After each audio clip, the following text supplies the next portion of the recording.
আজকের দিনটা আমার কাছে স্মরণীয় দিন। শুভ্র সকালে সোনালি রোদের আলোয় ঘুম ভেঙে জেগে উঠেছিলাম। সেই চোখে পৃথিবীকে লেগেছিল অনেক সতেজ, অনেক সুন্দর। দ্বীপের আলোয় শপথবাণী পাঠের দিনটা মনে পড়ে গিয়েছিল। সারা দিন কেটেছে নানা স্মৃতির মন্থনের মধ্য দিয়ে, নানা ঘাত প্রতিঘাতের মধ্য দিয়ে পেরিয়েছি ৬৬টা বছর। জীবনের এই পড়ন্ত বেলায় স্মৃতি যেন আরো স্পষ্ট হয়ে যায়। মনে পড়ে যায় একটি সদ্য স্কুলের গণ্ডি পেরোনো ১৮ বছরের মেয়ে নার্স হয়ে ওঠার গল্প। বাবা বলেছিলেন, ফর্মটা তো ফিল আপ করে দে, পাবি না পাবি সে তো পরের কথা।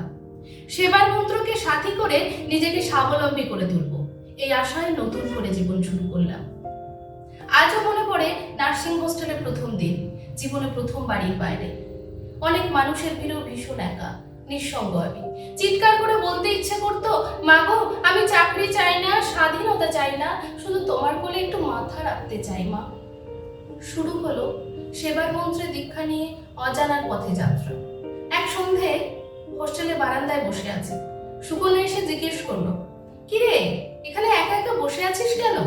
আজ সাইকোলজি পড়া বলতে না পেরে সিস্টার রায়ের কাছে খুব বকা খেয়েছিস, তাই মন খারাপ?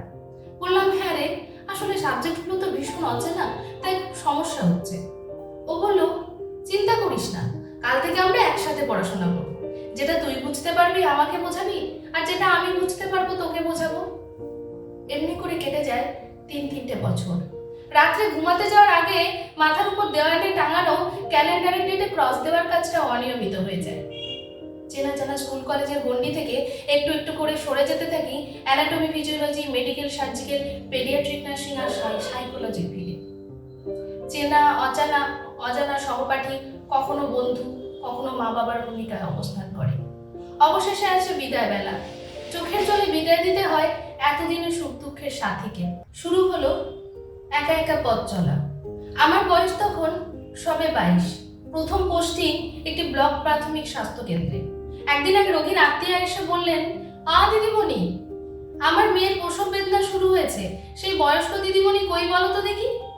আমি বললাম, এখন আমিই আছি, আপনার মেয়েকে নিয়ে আসুন, আমিই দেখব। তুমি ছোট মেয়ে, এসবের কি বোঝো? আমি বললাম, আমি ট্রেনিং নিয়ে এসেছি। তা দেখি কেমন পারো, চলো দেখি। এরকম অনেক ঘটনা, অনেক আশীর্বাদ, অনেক ভালোবাসা জমা হতে থাকলো আমার ঝুলিতে। সেদিনে সেই ছোট্ট মেয়েটা এখন ভীষণ ভরসার জায়গা হয়ে উঠলো তাদের কাছে। একজন জিজ্ঞেস করেছিল, দিদি তুমি হিন্দু না মুসলিম? আমি তো নার্স, নার্সের আবার জাতি হয় নাকি?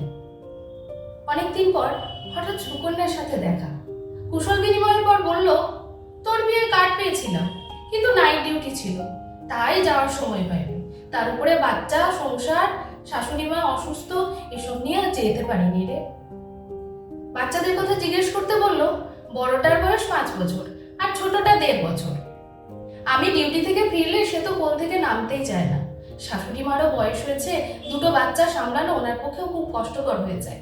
আমি ডিউটি থেকে ফিরে সব দায়িত্ব নিতেই উনি একটু নিশ্চিন্ত হন। আমার কথা জিজ্ঞেস করতে বললাম, চলে যাচ্ছে। বাচ্চা, সংসার, চাকরির খাতে সময় খরচ করতে করতে নিজের জন্য আর কোনো সময় বাকি থাকে না। আমার একটা মেয়ে হয়েছে, স্নিগ্ধা। ওর আবার কাল থেকে জ্বর। আপাতত আমার হাজবেন্ডই ওর দেখাশোনা করছে। আসার সময় দেখলাম ঘুমাচ্ছে। জ্বরটা বাড়লো কিনা কে জানে। অবশেষে এলো সেই দিন, একদিন আমি যে মুহূর্তে সাক্ষী হয়েছি, আর সেই মুহূর্তে সাক্ষী হতে চলেছে আমার মেয়ে স্নিগ্ধা। চলার পথে আর একবার ইতিহাসের পুনরাবৃত্তি হয়েছে ওর হাত ধরে। আজ নার্সিং হোস্টেলের প্রথম দিন। ফোন করে জিজ্ঞেস করলাম, কিরে সব ঠিক মতো গুছিয়ে নিয়েছিলিস তো? কিছু ভুলে যাসনি তো? বললো, না মা, কিচ্ছু ভুলিনি, সব গুছিয়ে নিয়েছি। ছোট থেকেই তো তুমি সেভাবে সময় পাও না, আমি তো এসব কাজে অভ্যস্ত, তুমি তো জানো। জানি, যখন তোর জীবন গুছিয়ে দেওয়ার জন্য আমার প্রয়োজন ছিল, তখন আমার হাতে সময় ছিল না। আজ আমার হাতে অফুরন্ত সময়, কিন্তু এই সময় তোর কোনো কাজে লাগবে না। দীর্ঘ যাত্রাপথের অবসান হয়েছে, নিয়ম করে ডিউটি যাওয়ার দিন শেষ। অবসরের এই পরন্ত বেলায় আজও সাথে আছে সেবার মন্ত্র। এই সেবার মন্ত্র নিয়ে হাঁটবো জীবনের বাকি পথটুকু। অনাথ আশ্রমের ছোট ছোট বাচ্চাদের সাথে কাছে দিনের বেশিরভাগ সময়।